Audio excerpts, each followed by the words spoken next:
Hey, this is Teddy Burriss, your LinkedIn strategist and trainer, and I've had a couple questions about Sales Navigator that I want to answer in this video. So let's move over to Sales Navigator and talk about it for a minute. So this is my Sales Navigator home page, and you can see that it has my alerts. It's got a little bit of information that LinkedIn Sales Navigator wants me to do. I'm not interested in syncing my calendar. You can see the conversations I most recently had, and it's some recommendations of leads that LinkedIn's given me and recommendation of accounts. Now, a lead is a LinkedIn member that you have decided to save, i.e. add to your Sales Navigator for tracking. An account is a company on LinkedIn that you have decided to save, and you want to track that company in Sales Navigator. And when you save a lead or you save an account, you can see under the alerts, these are the accounts that I have saved, and you can see down here, here's some leads that I have saved, individual LinkedIn members that I'm trying to pay attention to in Sales Navigator, which by the way is hard to do in LinkedIn because there's so much other data.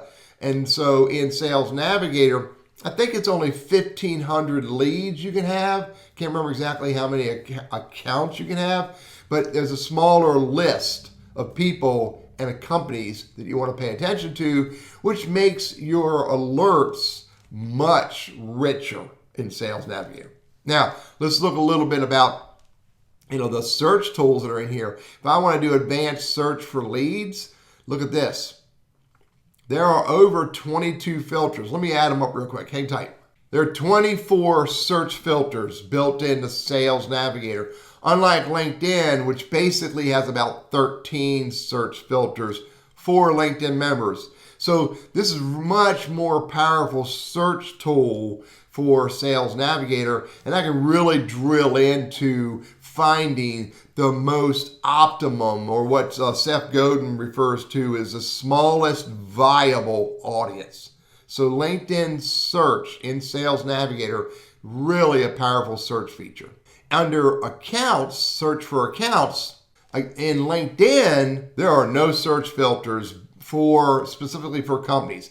But in Sales Navigator, there are 14 filters that you can use when you're trying to build a list, a focused list of LinkedIn companies or accounts that you want to do research on and or save, which means put them into your Sales Navigator alerts so you can pay attention to those companies.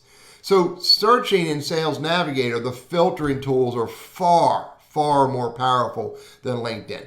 Now let's take a look at what you can do with an account. Let's go look at my buddy Randy.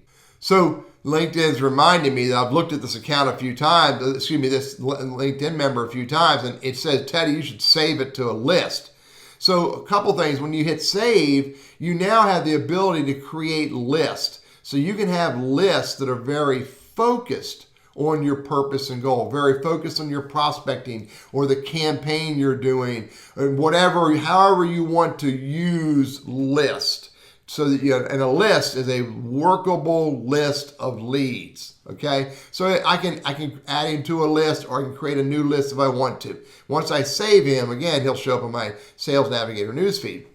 Additionally, some other things I can do with Randy as a lead is I can create a tag or add a tag. Now I use tags often to track my campaigns, my activity, my prospecting activity, and at a certain point when I think a lead has opportunity, then I'll start using tags to track the process of engagement. When did I touch him? When did I message him? Did I email him? Et cetera, et cetera. So tags are really good for processing a lead through the funnel. Now, I also have activity. I have a message, so I can send a Sales Navigator message. This is a little tricky. I recommend that your first level connections, that you engage with them through LinkedIn for the most part, and your second level leads, you engage with them through Sales Navigator. The reason being, the Sales Navigator messaging and the LinkedIn messaging are two different platforms for the most part, okay? Now, I can also do notes. So I use notes to remind myself that I may have phone called, may have emailed, maybe I ran into him at an event and or had a conversation with him, and I put a little bit of text in my note to remind me what we talked about and or what I should look at or talk about next. Note this, notes are a little small, they're not huge, and Sales Navigator is not a replacement for a full-blown CRM tool. A couple other things about viewing a lead in Sales Navigator is that I don't get the same view that I get on LinkedIn. Watch this. Go view on LinkedIn, opens another tab, and I can see his full account, his full LinkedIn profile, everything that's in there, including I can see all of his activity. Whereas on Sales Navigator, I can only see the most recent. If I hit see more, it's going to bring up a list. But what I don't like about Sales Navigator activity is it doesn't allow me to really engage here. It doesn't let me see who the comments are. If I click on this, it's just going to go into LinkedIn. Okay, so it works. You just got to understand that there is a separation between LinkedIn and the interface of LinkedIn, the content of LinkedIn, and Sales Navigator. Get used to it once you practice enough. Let me show you an account. If I go look at my list, see I'm working on national companies. Here's a company called FleetCor. So this is what the company record or the account looks like. And again, it's pretty simplistic. It doesn't give me everything. Here's news and insights, which can be useful. I got updates. I can see the employee count, how many employees are sales, business developer, et cetera, et cetera. It breaks that down. And then all the company page activities there, senior management hires, other companies that people may have looked at. And then I can go and look at the employee list, and this is the employee list in Sales Navigator. I do like this, all the employees and all the employees who have done something, changed jobs, have experiences similar to me.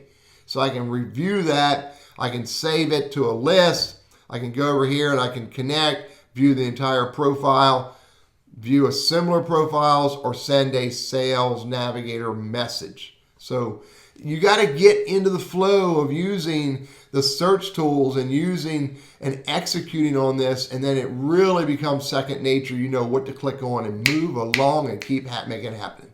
I didn't want to give you the whole picture. I just want to give you some high-level insights. Sales Navigator search, powerful. Sales Navigator leads and accounts, follow them, get the alerts, pay attention to what's going on. You've got to pay serious attention.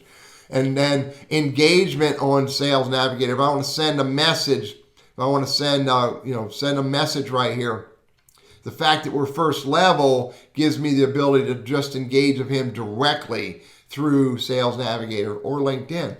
Now, if I was going to send a message to somebody I'm not connected with, such as Bernard Looney here, then when I hit message, you're going to see it wants me to give a subject and then type my message here. And it's going to really want me to be less than 500 characters. Very purposeful, focused, mutually beneficial, engaging conversation.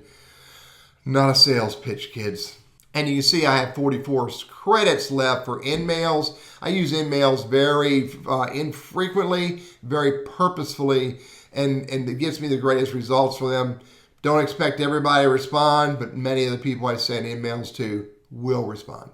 I'm Teddy, your LinkedIn strategist and trainer. And I hope this quick intro into Sales Navigator can get you to thinking about what's your prospecting activity and do you need that kind of a tool to help you be more successful.